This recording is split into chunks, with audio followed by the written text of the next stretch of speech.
Come on in.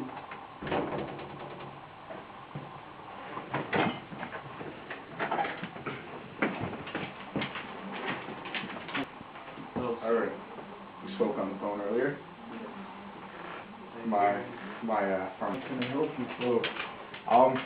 I was looking in my pharmaceutical company if you had any iris or retinal scanners, and which would you recommend? So I see you're in need of some high-tech security.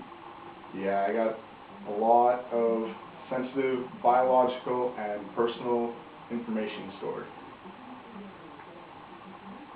Well, I would recommend the iris scanner because it is much more simpler than a retinal scanner. And how much is each of them? What's the price range? Which one's more expensive? The retinal scanner is way more expensive and much more time consuming. Alright, so now what if I wanted something to protect the office through the reception room? Would I get a hand scanner or a fingerprint scanner?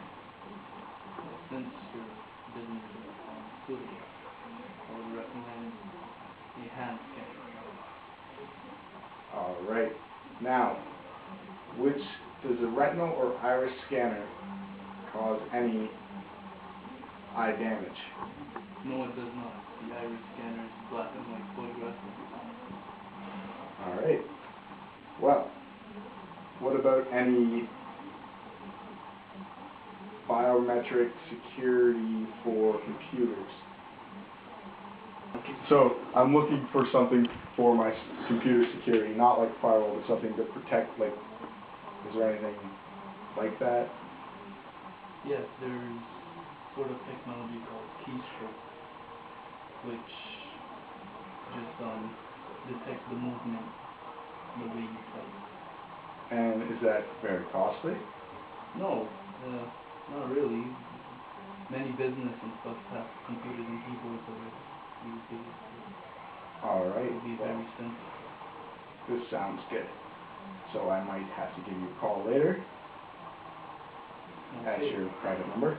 Yes, which we cannot mention. Alright. Well, have a good day, and I will be back. Yes.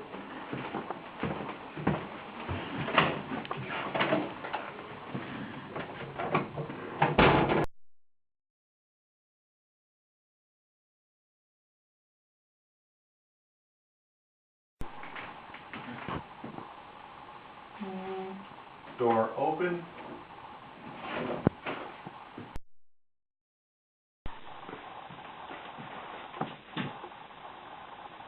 I have taken it upon my authority to revoke your access privileges to the mainframe system.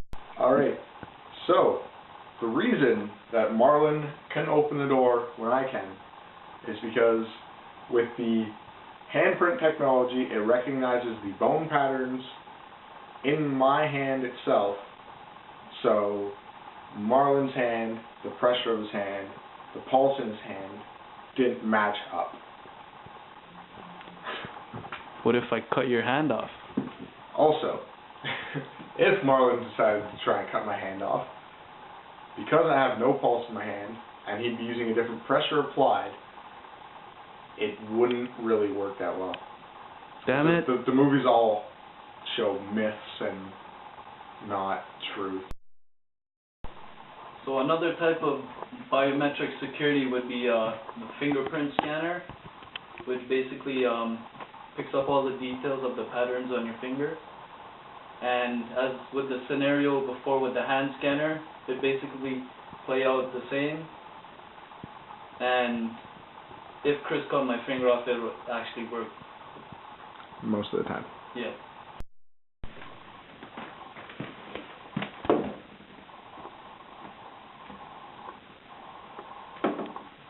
Access granted.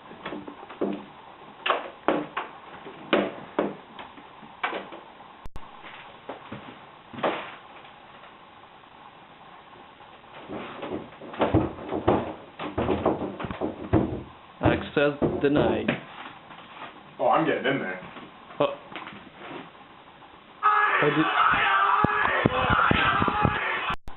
Alright, so, even though I ripped out Marlon's eye, it's still not going to let me through the iris scanner. What the iris scanner does is looks at your iris, and with the light reflecting back on the pupil, it means that if your eye's detached, the pupil's not going to respond to light the same way, so the iris scanner probably won't let you in. There's another form of biometric security called facial recognition. It basically detects the distances between all the characteristics on your face, like how far apart your eyes are, how far down your nose is, how wide your lips are, and other details. So basically, if someone else tried to scan their face, what's not stored in the database will deny the person access. And in my case, Chris poked out my eye, so I won't be able to use a facial recognition scanner. Well, the simplest form of biometric security in our present day would be keystroke recognition, and basically it detects how the user types, their typing behavior, detects how long the key is pressed, how long it takes for the user to press another key after it, how long it takes to go from a letter to a number, whether he or she presses the left shift key, the right shift key, and many things along the lines of typing behavior. And basically it's the cheapest for businesses today, as keyboard and monitors are already present almost everywhere. Alright, so the last form that we're going to talk about is Gait, or Movement Variation Biometrics.